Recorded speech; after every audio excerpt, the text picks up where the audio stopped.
Good morning, Hampton Academy. I'm Addison Mackerlin. And I'm Lucy Gelbstein. Today is Friday, April 9th, 2021. Today we are featuring a segment on student-made artworks, some more 8th grade science, geology, in the news videos, And an opinion piece on how students feel about coming back to school full-time.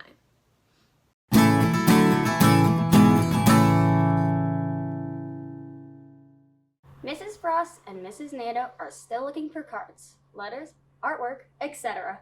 for the members of our Hampton community who are serving overseas. First Sergeant Chris Ziegler and Private First Class Brady Mansfield, you could write about what's going on in Hampton, what's life is like living with COVID, and maybe what you're planning to do over summer vacation. Please give your cards, letters, or artwork to the front office, your homeroom teacher, or to Mrs. Nato.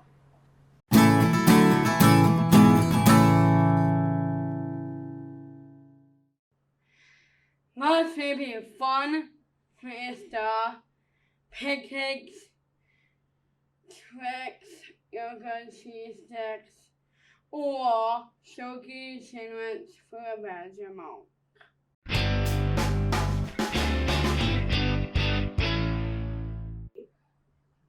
Students have been creating some wonderful art pieces, and Mrs. Boardman has displayed them around the school.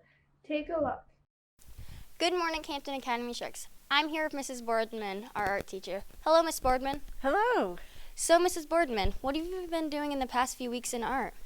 Well, we'll start with your grade. We've started doing some scratch art, which is something brand new for this class, where they take the black paper and they actually scratch out all the white areas. So that's kind of exciting, and you can see a couple of samples. The 7th grade is doing our fun animemes, and those you'll see some samples of too on the hallway walls. And 6th grade is doing underwater scenes, and that's in watercolor, and those are on the hallway walls also. We have some Zen tangles that all 3 grades have done just for a calming effect. That's really cool. Thank you for being on Shark News. Thank you.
Miss Muncie's science classes are currently working on a lab.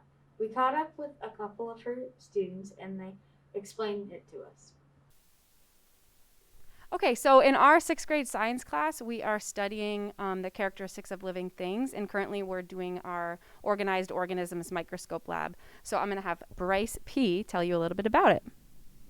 So we're using the microscopes and determining whether the cells, whether whatever we're looking at is living or not, and we're drawing it, and yeah. And Savannah, what do you think about this lab? I think it's really fun and cool because the human eye can't see very close up, but with the microscope, it's really fun to look at it. Thank you. In Mrs. Birch's 8th grade science, one of their geology projects is to find a geology topic in the news, research the event, then create a short video summary about what happened.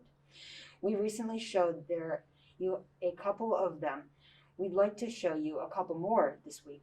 One is by Kaylee and Ava, and the other one is by Janelle.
The 2011 Tohoku earthquake struck offshore of Japan along the subduction zone, where two of Earth's tectonic plates collide.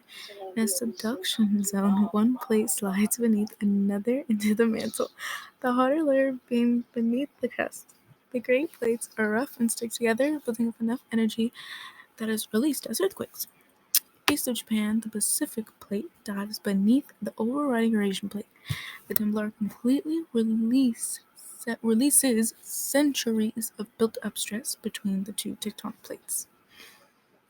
The earthquake started on a Friday around 2:46 p.m. and the shaking lasted about 6 minutes. Japan had sent out a warning only minutes before, and they saved many lives by doing so. The waves were 40 meters, which is exactly 130 feet high. Similar large offshore earthquakes have occurred in the same subduction zone back in 1611, 1896, and 1933 that each produced devastating tsunami waves on the Senkaku coast of Pacific Northeast Japan. Not only did it destroy roads, homes, and businesses, it also caused 3 nuclear meltdowns at the Fukushima Daiichi nuclear power plant nearby. And as of June 10, 2016, the number of confirmed deaths was 15,884, and over 2,500 people were still reported missing. Due to this fatality, more than 450,000 people became homeless. As Japan had the worst of it, the rest of the world still felt some repercussions. The tsunami waves also traveled across the Pacific, reaching Alaska, Hawaii, and Chile. In Chile, some waves were 11,000 miles distant, and the tsunami was about 6.6 feet, which is 2 meters high. In about a week and a half, we will be returning to school full time. We asked some people at Hampton Academy what they thought of that. Check out what they told us. My opinion on going back to school is it's going to be certainly different than it usually is, and I personally prefer remote, but I'm happy to go back to school. I like the fact that we get to go in school half the week and be remote half the week, so I like it better like that, and I don't necessarily really want to go back full time. I'm excited to see my friends, but I wish there was no mask. I like the in-person learning, and so I don't have to learn through a computer. How I feel about going back to school full time is I'm actually really happy about it because then you could see friends from the other cohort. I'm excited about going back, but I also am not excited because I can't play Minecraft during the day. Yeah, pretty much the same. I don't like going back to school, but at least I get to see my friends. I believe it's gonna be more fun than having half remote and half in school, because we'll be able to see our friends outside and stuff, and maybe be able to talk to them and stuff, because sometimes some of us aren't able to see the other people in the other cohort outside of school.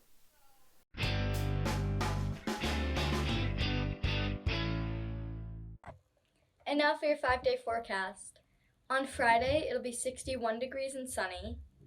On Saturday, it'll be 65 degrees and partly cloudy. On Sunday, it'll be 54 degrees with showers. On Monday, it'll be 49 degrees with showers again. And on Tuesday, it'll be 53 degrees and cloudy. That's your weather. I'm Alina Hardiman.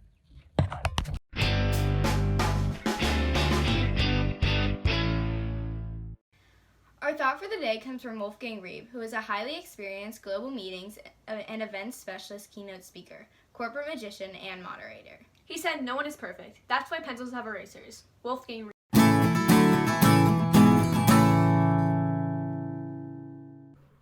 Fact of the day. Human fingers have no muscles. We are able to move our fingers thanks to the combination of bones, tendons, and muscles, which are present in our palms and forearms.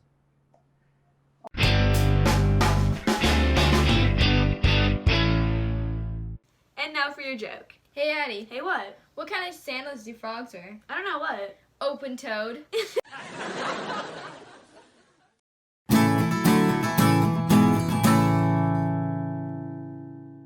Celebrating their birthdays today are Caitlin Merrill and Timothy Seiss. Celebrating on Saturday are Audie Charasia, Anya Grover, and Lindsay Joss. Celebrating on Sunday is Mackenzie Hodge. Happy birthday, Caitlin, Timothy, Audie, Anya, Lindsay, and Mackenzie. And remember, before you speak, text, chat, or post, ask yourself, is it kind? Is it true? And is it necessary? And remember the Academy way. Manage yourself, Act responsibly, and respect yourself and others. Go out there and make it a great day.